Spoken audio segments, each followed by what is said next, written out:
Hey. Hello. How are you? I'm all right. All right is all right, man. All right. That's all good. All right. Exciting. What's exciting? Ask Us Anything. Special that what episode we're of the podcast. Nice. We actually answer the questions that people ask us. They ask us these questions inside of our training camp. Yep. Our base camp. Yep. We have that conversation sort of inside, and then we want to bring it out to the world and tell you what people think. They have good questions. They have great questions. Really good, deep, practical questions. This first one is actually a really fun one, and I'm curious to hear how we answer it differently. Okay. This is from our good friend Gabriel. Yes.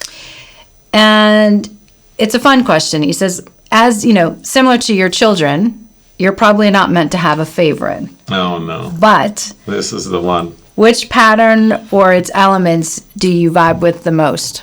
I don't. Yeah, I knew that was your answer. Yeah, this is a question a lot of people ask us, and I'd love to change my answer, but I just don't. I think the more you get into the patterns, D, S, R, and P, distinctions, systems, relationships, and perspectives, the more you realize, and especially the more you get into the interaction of the elements, like identity, other for distinctions, and part, whole for systems, and action, reaction for relationships, and point and view for perspective. And the more you understand how interdependent D and S and R and P are on each other, which is called the enclosure principle. Yeah. The more you realize, like, these are really deep ideas. Like, they're really easy to learn right off the bat. You can learn them in a minute, but you could spend a lifetime understanding the implications of these ideas. And that's, I mean, for a brain like mine, that's like autistic and ADHD, and like I need stimulation. Yeah. This has provided decades worth of fascination. The level of depth that you can go into in each one. It is really like your children, like each child is so interesting and so different and so similar. Yeah. You just can't pick. Each pattern on deeper analysis will teach you so much about the universe. I think that's true. I knew you were going to say you don't have favorites, because you don't have favorites about anything. Yeah. But here's what I would say. Yeah. I would say, depending on the day, just like with our children, while you don't have a favorite, there's one that's in your better favor depending on the day. So for me, and I am not the originating theorist of DSRP. So for me, because I came to it, to learn and to change my life, I would say that depending on the day and the thing that I was facing during the day, one might pop out as the most relevant for me that day, right? Yeah, so for example, I could be going through a day with a mental model that I'm having problems, and then I can have a moment and stop and realize, oh, it's the distinction I'm making between this and that, or it's my distinction being different than your distinction. And just having that as a little tool for myself changes my entire mental model, changes my day, changes my outcomes. So I do think, yes, they're all equal, they're all wonderful, they all have their benefits. But I do think there are moments where one might just be the one that you need to get over the hump of something you're struggling with. Totally. Different situations are going to highlight the value of different patterns, for sure. Yeah. There's certain situations that P circle's just going to change the game, or distinctions is not list, or, those kinds of things. But and I would say over the years, just watching people be exposed to these ideas, certainly P circle blows people's minds, right? Perspective circle, which comes from the perspective pattern. So P circle, the move, blows people's minds. I think the thing folks don't understand about perspective being so powerful is that what really changes a perspective, what defines a difference in perspective, is a difference in the distinctions that you're making from that perspective, is a difference in the relationships that you're seeing from that perspective, and a difference in the part-whole groupings that you're making from that perspective. Right. So when we talk about two different perspectives, we're really talking about two different DSRP configurations, right? Yeah. And so then you realize, oh, well, yeah, if I think perspective taking is like a really interesting thing, sure, it is. It's the basis of like all empathy, compassion, deep analytics, synthesis, all kinds of things. It's very powerful, but you can't do it without DNS and R. No, I agree with that. I would say, though, and you might disagree with this, I don't know.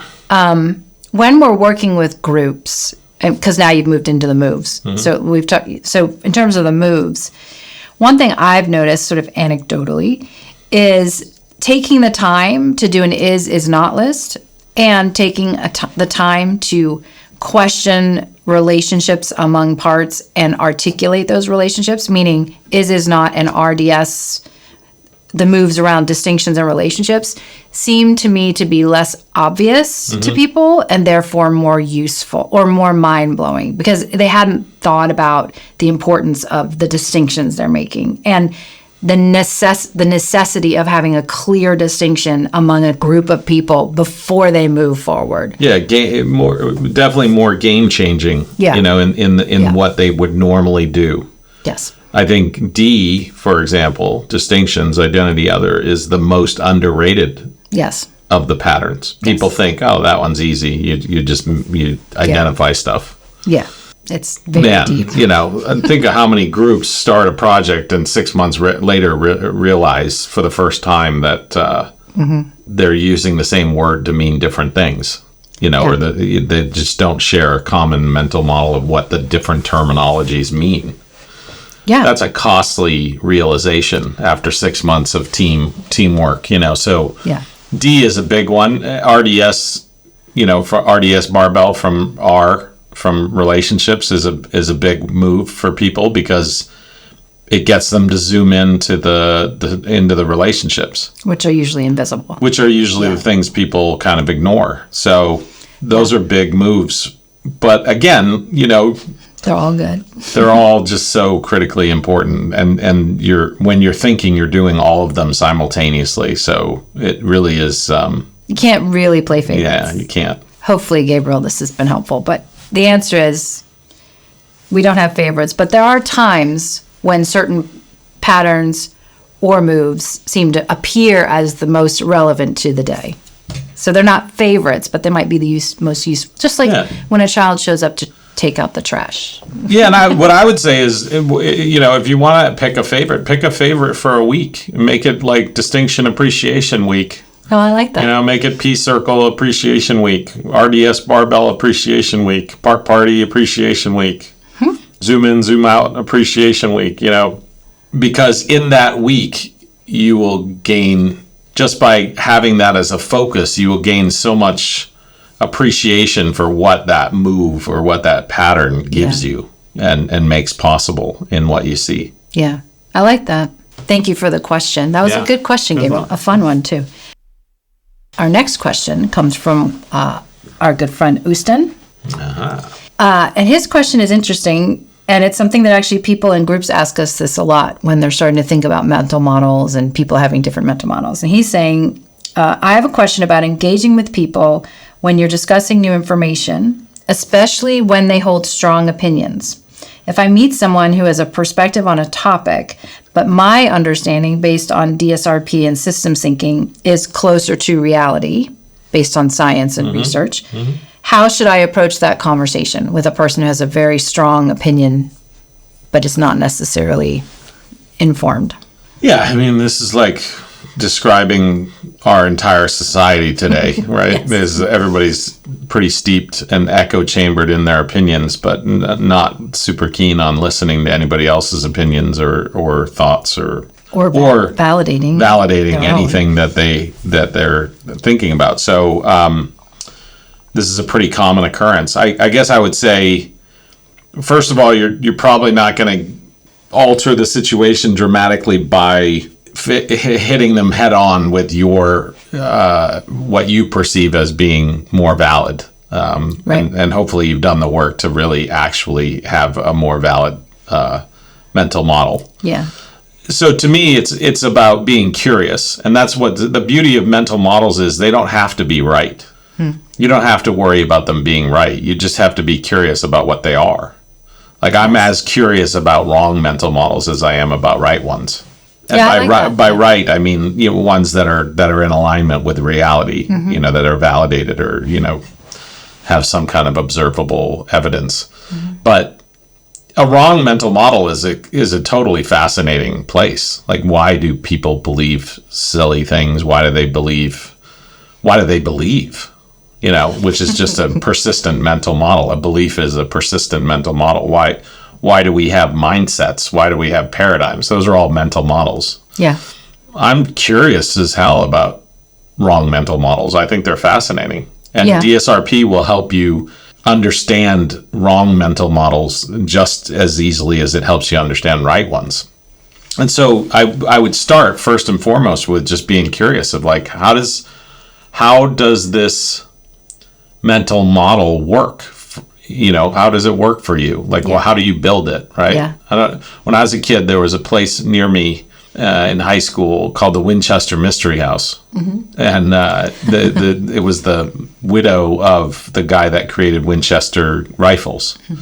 And the story is that she went a little batty because of the history of, the rifle and all that stuff. And she started and she was a multi-millionaire. Yeah. So she started just building all kinds of weird rooms, like staircases to nowhere, rooms that didn't have doors in them. Yeah.